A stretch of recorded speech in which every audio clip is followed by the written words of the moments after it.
বাংলাদেশকে নিয়ে পেন্টাগন ইদানিং ঘন ঘন বিবৃতি দিচ্ছেন। শেখ হাসিনার পতনের আগে আগে বেশ কয়েকবার পেন্টাগন বাংলাদেশ নিয়ে কথা বলেছেন। এরপর যখন ডক্টর মোহাম্মদ ইউনূস এসেছেন, তারপরও পেন্টাগন বাংলাদেশ নিয়ে কথা বলেছে এবং বাংলাদেশকে নিয়ে তারা কাজ করতে চায়। তো এই বক্তব্যটি আমি মনে করি বাংলাদেশের জন্য একটি মারাত্মক ঝুঁকি ডেকে নিয়ে আসছে অনাগত দিনে বা আগামী দিনে। কারণটা কি? কারণটা হলো যে বাংলাদেশের সঙ্গে মার্কিন যুক্তরাষ্ট্রের যে রাজনৈতিক বিষয়াদি, দ্য পলিটিক্যাল অ্যাটাচমেন্ট যেটিকে বলা হয়, এটি যখন সর্বোচ্চ গুরুত্ব পায় তখন তাদের যে স্টেট ডিপার্টমেন্ট সেখান থেকে মন্তব্য করা হয়।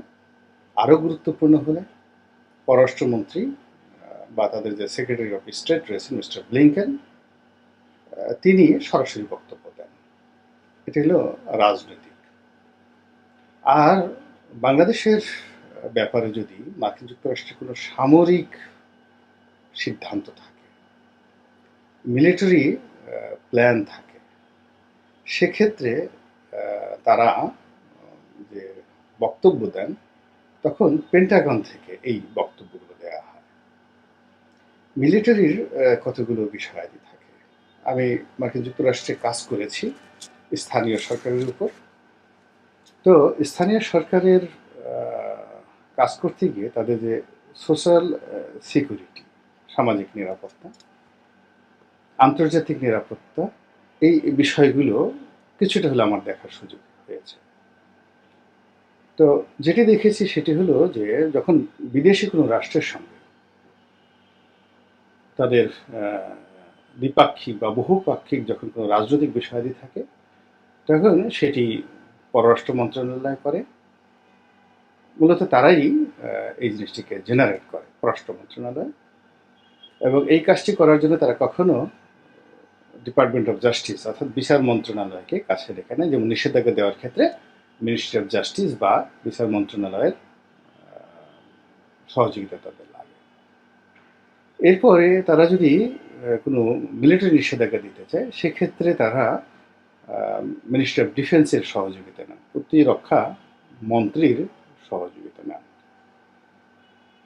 কিন্তু যখন কোনো অপারেশনের বিষয়, মিলিটারি অপারেশনের বিষয় যাকে বলা হয় সিদ্ধান্ত নেন, তখন সরাসরি পেন্টাগনের সামরিক কর্মকর্তারা কাজ করেন operation, in terms of operation. এবং এখানে সেই আমাদের বাংলাদেশের যে অঞ্চল, সেই অঞ্চলটি যেটিকে বলা হয় প্যাসিফিক কমান্ড, প্রশান্ত মহাসাগরীয় কমান্ড, এই বিভাগটি তদারক করে। তো প্যাসিফিক কমান্ডের যিনি প্রধান, তিনি এই অপারেশন একেবারে সরাসরি মিলিটারি অপারেশন, মিলিটারি স্ট্র্যাটেজি, এই সকল বিষয় নিয়ে সরাসরি কথা বলেন। তো রাজনৈতিক বিষয়ে আমরা দেখেছি যে বাংলাদেশের যে বিষয়টি, রাজনৈতিক বিষয়টি, এটি সর্বোচ্চ গুরুত্ব পেয়েছে মাঝে মধ্যে যে হোয়াইট হাউস থেকে বাংলাদেশের ব্যাপারে কথা বলা হয়েছে। এখন সেই রাজনৈতিক পরিকল্পনা কিন্তু আমার কাছে মনে হচ্ছে যে তারা বাদ দিয়েছে। পলিটিক্যাল তাদের যে মিশন এবং ভিশন তারা স্থগিত করেছে, বাদ দিয়েছে, অথবা তারা উইন করেছে। এর ফলে পররাষ্ট্র মন্ত্রণালয় থেকে, মিস্টার ব্লিংকেনের অফিস থেকে কিংবা হোয়াইট হাউস থেকে বক্তব্য দেওয়া হচ্ছে না, এবং পেন্টাগন থেকে বক্তব্য দেওয়া হচ্ছে। ফলে পেন্টাগন থেকে যেহেতু বক্তব্য দেওয়া হচ্ছে, বাংলাদেশের এই অঞ্চলটিকে তারা এখন সামরিক দিক থেকে গুরুত্বপূর্ণ বিবেচনা করছে এবং এখানে তাদের সামরিক স্বার্থ রয়েছে। তো তাদের সামরিক সে স্বার্থটা কি? আমরা দীর্ঘদিন থেকে যেটি জানি যে তাদের এখানে একটা জোট রয়েছে, ইন্দো প্যাসিফিক জোট।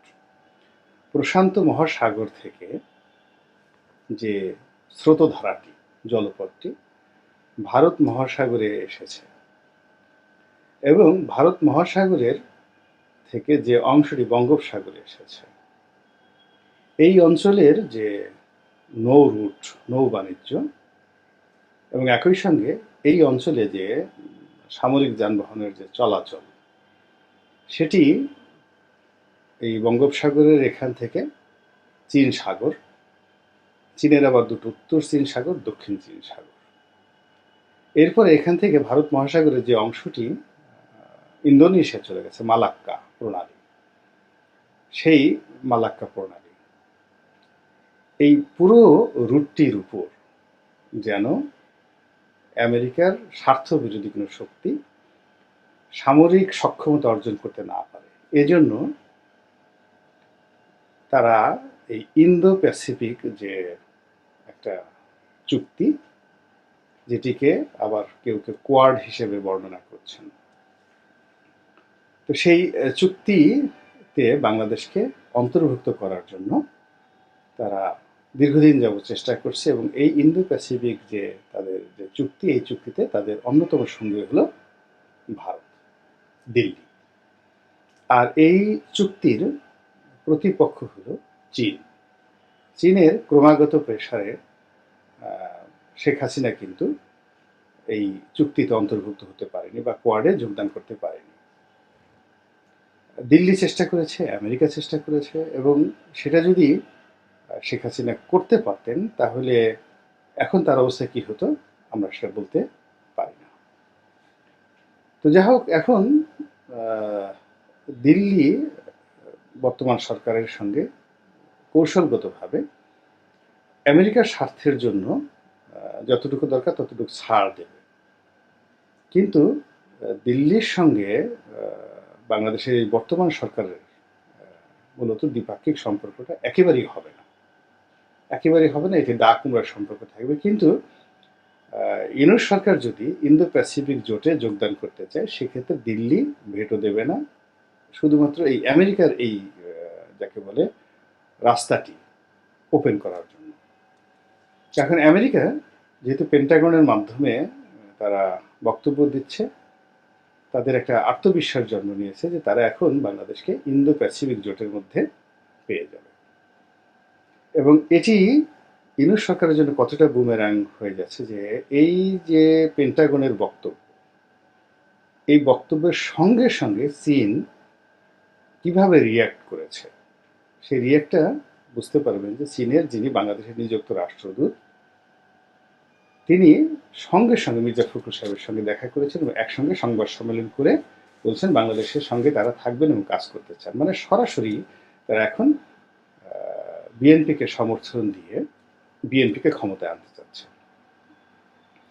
এবং চীন যদি এখানে ইনফ্লুয়েন্স করে, দুইভাবে অর্থনৈতিকভাবে ইনফ্লুয়েন্স করে, এই কারণ হলো এই মুহূর্তে বাংলাদেশের জন্য যে অন্তত $10 বিলিয়ন যে প্যাকেজ দরকার ইমিডিয়েটলি বেল আউট এর জন্য, এটি আমরা যতই বলি না কেন, ডক্টর ইউনূস IMF থেকে, বিশ্ব ব্যাংক থেকে বৈঠক করতে পারবেন, কিন্তু ইমিডিয়েটলি $10 বিলিয়ন বাজেটারি সাপোর্ট হিসেবে তিনি পাবেন না। হয়তো প্রকল্প সহযোগিতা অনুযায়ী তিনি এটি পাবেন, কিন্তু তার জন্য তাকে অনেক শর্ত পূর্ণ করতে হবে।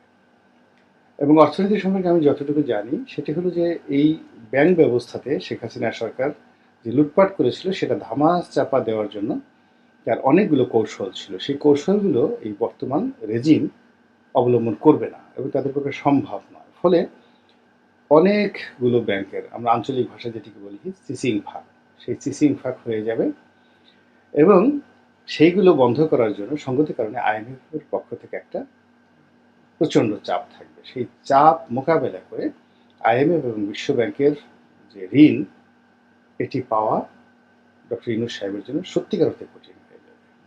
এবং আমরা এখন তাকে নিয়ে যে ভরসা করছি, বা এখন যারা বাংলাদেশ ব্যাংকের গভর্নর রয়েছেন তিনি একসময় বিশ্ব ব্যাংকের কর্মকর্তা ছিলেন, আলটিমেটলি এগুলো ওইভাবে কাজ করবে না যেভাবে চীনের ঋণ কাজ করবে। এবং চীন এক মুহূর্তের মধ্যে এই পেন্টাগনের বাড়াবাড়ি করার কারণে তারা বিএনপির সঙ্গে একটা গাঁট বেঁধেছে। এবং বিএনপির আলতাফ হোসেন চৌধুরী সাহেব আছেন নেতা, দীর্ঘদিন ধরে তিনি চীনের সঙ্গে এই কূটনৈতিক যে বিষয়টি, চীন বাংলাদেশ যে একটা ফ্রেন্ডশিপ অ্যাসোসিয়েশন আছে, তার মাধ্যমে কিন্তু তিনি অত্যন্ত সুকৌশলে চীনের সঙ্গে একটা কাউন্টার রিলেশন তিনি রাখছিলেন।